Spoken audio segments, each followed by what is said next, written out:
जय हिंद दोस्तों। आज के इस वीडियो में मैं आप सबसे बात करूंगा जो डाक विभाग की नई भर्ती आई है 30,041 पदों पे, उसमें सिलेक्शन लेने के लिए कौन कौन से इम्पॉर्टेंट डॉक्यूमेंट की आवश्यकता है। यदि आपके पास इनमें से एक भी डॉक्यूमेंट नहीं है तो आप पूरी भर्ती प्रक्रिया से बाहर हो जाएंगे, आपके कितने अच्छे नंबर क्यों ना बन रहे हों, चाहे आप टॉप ही कर रहे हों। यदि आपके पास इनमें से एक भी डॉक्यूमेंट नहीं है तो आप पूरी तरह से बाहर हो जाएंगे, फिर आपको पछताना पड़ सकता है। इसीलिए आप सभी लोग इस वीडियो को देखिए और इसमें जो डॉक्यूमेंट बताया गया है आप उसको जल्दी से जल्दी बनवा लीजिए। अब बहुत सारे छात्र सोचेंगे कि रिजल्ट आने के बाद मैं ये डॉक्यूमेंट बनवा लूँगा, तो मैं आपको बताना चाहता हूं कि रिजल्ट आने के बाद आपको इतना समय नहीं मिलेगा कि आप इन सभी डॉक्यूमेंट को बनवा सकें, क्योंकि रिजल्ट आने के बाद मुश्किल से 10 दिन बाद आपका डीवी शुरू हो जाएगा। मान लीजिए कि 10 सितंबर को आपका रिजल्ट आता है तो 20 सितंबर को आपका डीवी शुरू हो जाएगा और इतने कम समय में आप इन सभी डॉक्यूमेंट को नहीं बनवा सकते हैं। तो आप सभी लोग सबसे पहले इस वीडियो को देखिए और इसमें जो भी डॉक्यूमेंट बताया गया है आप जा करके उसको अभी बनवा लीजिए। मैं उम्मीद करता हूं कि आप सभी लोग इस वीडियो को पूरा देखेंगे। यदि आपको यह वीडियो अच्छा लगेगा तो आप सभी लोग इस वीडियो को लाइक कर सकते हैं, अपने दोस्तों के साथ इस वीडियो को शेयर करना न भूलें। दोस्तों, अगर मैं बात करूं कि आपको इसमें सिलेक्शन लेने के लिए कौन कौन से इंपॉर्टेंट डॉक्यूमेंट की आवश्यकता है, तो मैं आपको सबसे पहले नंबर पर जो आपका इंपॉर्टेंट डॉक्यूमेंट है वो आपका है 10वीं का मार्कशीट। आपके पास 10वीं का मार्कशीट होना अनिवार्य है और उसके साथ साथ आपको यह भी ध्यान देना है कि जैसे आपने आवेदन किया है सेम उसी तरह से मार्कशीट में हो। अगर आपके मार्कशीट में कोई भी गलती होती है जो कि आपके आधार से मिसमैच करता है, मान लीजिए आपके आधार में आपका नाम कुछ और है और आपके मार्कशीट में आपका नाम कुछ और है, तो आप आधार कार्ड को संशोधन करवा सकते हैं या फिर आप एफिडेविट बनवा सकते हैं। और उसके बाद दूसरा आपके पास एक डॉक्यूमेंट होना चाहिए, वो आपका है एक पहचान पत्र, जिसमें आपका आधार कार्ड भी हो सकता है और पैन कार्ड भी हो सकता है। आपके पास दोनों होगा तो और भी अच्छा रहेगा, लेकिन आधार आपके पास अनिवार्य है। अगर आपके पास पैन कार्ड नहीं है तो कोई बात नहीं, लेकिन आधार आपके पास होना चाहिए। और उसके साथ साथ आपके पास जो होना चाहिए वो 4 पासपोर्ट साइज फ़ोटो होना चाहिए, ये भी आपके लिए अनिवार्य है। फ़ोटो की आवश्यकता वहाँ पे पड़ेगी, आप इसको लेके ज़रूर जाइएगा। उसके साथ साथ अगर आप देखिए, यदि आप ओबीसी हैं, यदि आप एससी हैं और आप एसटी हैं तो उसके लिए जाति प्रमाण पत्र की आवश्यकता होती है और ये भी आपके लिए अनिवार्य है। यदि आपका जाति प्रमाण पत्र 3 साल से अधिक पुराना है तो आपके लिए मान्य नहीं होगा, 3 साल से कम है तो वो मान्य हो सकता है। यदि आप ओबीसी हैं तो आप अपना जाति प्रमाण पत्र अवश्य बनवा लें, अवश्य देख लें इसको। और यदि आपके पास जाति प्रमाण पत्र नहीं होगा तो दिक्कत हो सकता है। और उसके साथ साथ जो ईडब्ल्यूएस वाले बच्चे हैं उनके पास ईडब्ल्यूएस का सर्टिफिकेट होना अनिवार्य है। आपके पास ये डॉक्यूमेंट होने ही चाहिए यदि आपको डाक विभाग की इस बड़ी वैकेंसी में 30,041 पदों पे वैकेंसी आई है, जो कि बहुत ही ज़्यादा बड़ी वैकेंसी। अगर आपको इसमें सिलेक्शन लेना है तो आपके पास ये डॉक्यूमेंट होने अनिवार्य हैं। उसके बाद यदि आप पीडब्ल्यूडी हैं तो आपके पास उसका एक प्रमाण पत्र होना अनिवार्य है, आपके पास ये होना चाहिए। उसके साथ साथ आपके पास एक मेडिकल प्रमाण पत्र होना चाहिए। ये बहुत बड़ी बात नहीं है, आप जाएंगे किसी भी गवर्नमेंट हॉस्पिटल में आप जाएंगे तो वहाँ पे आप इसको बनवा सकते हैं। आप किसी डॉक्टर से उस पर सिग्नेचर करवा लीजिएगा और जिस डॉक्टर का सिग्नेचर इस पर होगा वो एक गवर्नमेंट डॉक्टर होना चाहिए। आप जा करके किसी भी, अगर मान लीजिए आप किसी भी ज़िले में है तो उस ज़िले में जो आपका हॉस्पिटल होगा, डिस्ट्रिक्ट हॉस्पिटल होगा, तो आप वहाँ पे जा करके इस डॉक्यूमेंट को बनवा सकते हैं।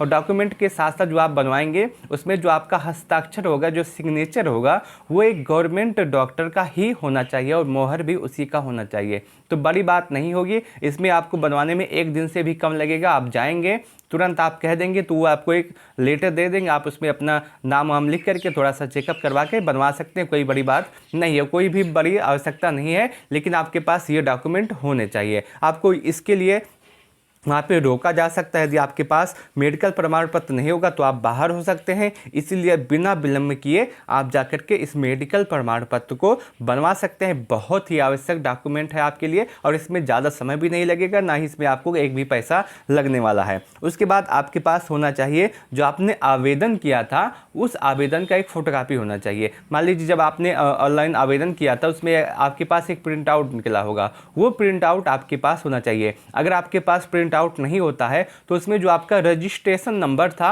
वो आपके पास होना चाहिए। रजिस्ट्रेशन नंबर, उसके साथ साथ मोबाइल नंबर और उसके साथ साथ जो आपका ईमेल आपने दिया है वहाँ पे वो ईमेल भी आपके पास होना चाहिए। अगर उस आप जो मोबाइल लेके गए उसमें ईमेल चलना चाहिए, कुछ उसमें आवश्यकता होती है। ये 10 डॉक्यूमेंट जो हैं ये आप सभी के लिए बहुत ही ज़्यादा इम्पॉर्टेंट है, क्योंकि इनमें से अगर एक भी डॉक्यूमेंट आपके पास नहीं होगा तो आप पूरी भर्ती प्रक्रिया से बाहर हो जाएंगे। आपको कितना ही अच्छा नंबर क्यों ना मिला हो, आप चाहे सबसे अधिक नंबर पाए हों, लेकिन आपके पास इनमें से एक भी डॉक्यूमेंट नहीं है तो आप पूरी भर्ती प्रक्रिया से बाहर हो जाएंगे। मान लीजिए कि आपके आधार कार्ड में आपका डेट ऑफ बर्थ गलत लिखा है, आपके मार्कशीट में आपका डेट ऑफ बर्थ गलत लिखा है, तो उसके लिए आप एक एफिडेविट बनवा सकते हैं, वो आपके लिए मान्य हो जाएगा। उसके साथ साथ अगर आपका संशोधन करवाना है, आपके आधार कार्ड में संशोधन करवाना है तो अभी समय है, आप अपने आधार कार्ड में संशोधन करवा सकते हैं। मुश्किल से 10 दिन आपके आधार कार्ड में संशोधन होने में लगेगा।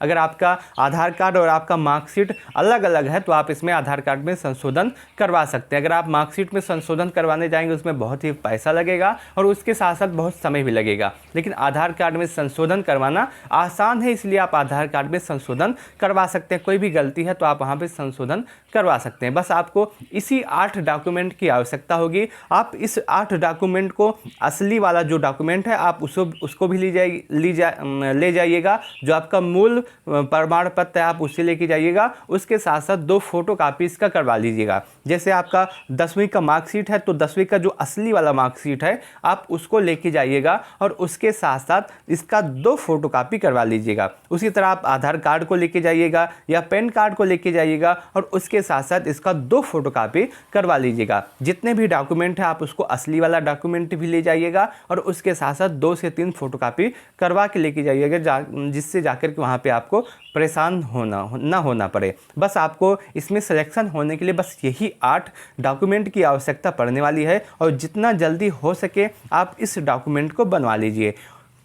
उसके साथ साथ बहुत सारे बच्चे पूछ रहे थे कि जो फर्स्ट लिस्ट आएगी उसमें कट ऑफ कितना जाएगा और कट ऑफ कैसे बनता है। तो मैं आपको बता दूं, कट ऑफ का एक डिटेल वीडियो मैंने आपको पहले बना के दे दिया है, आप उस वीडियो को देख सकते हैं। पूरे डिटेल तरीके से बताया है कि फर्स्ट लिस्ट जब आएगा उसमें आपका कट ऑफ कितना हो सकता है, या फिर सेकंड लिस्ट आएगा उसमें कट ऑफ आपका कितना कम हो सकता है, थर्ड लिस्ट में आपका कट ऑफ कितना कम हो सकता है। ये सभी जानकारी मैंने उस वीडियो में दे दी है, तो आप जाकर के उस वीडियो को देख सकते हैं। उस वीडियो का जो लिंक है मैं इस वीडियो के डिस्क्रिप्शन में, उसके साथ साथ कमेंट बॉक्स में दे दूंगा। और उसके साथ साथ बहुत सारे बच्चे पूछ रहे थे कि रिजल्ट कब आएगा, तो मैंने आपको पहले ही बता दिया है कि आपका रिजल्ट बहुत ही जल्द जारी हो सकता है। आप यह मान के चलेंगे कि सितंबर मंथ में आपका रिजल्ट आ जाएगा। और डेट की बात करूं तो 7 से 10 के आसपास, 7 से 10 सितंबर के आसपास आपका रिजल्ट जारी हो जाएगा। इससे ज़्यादा समय नहीं लगने वाला है, इसी के आसपास आपका रिजल्ट जारी हो जाएगा।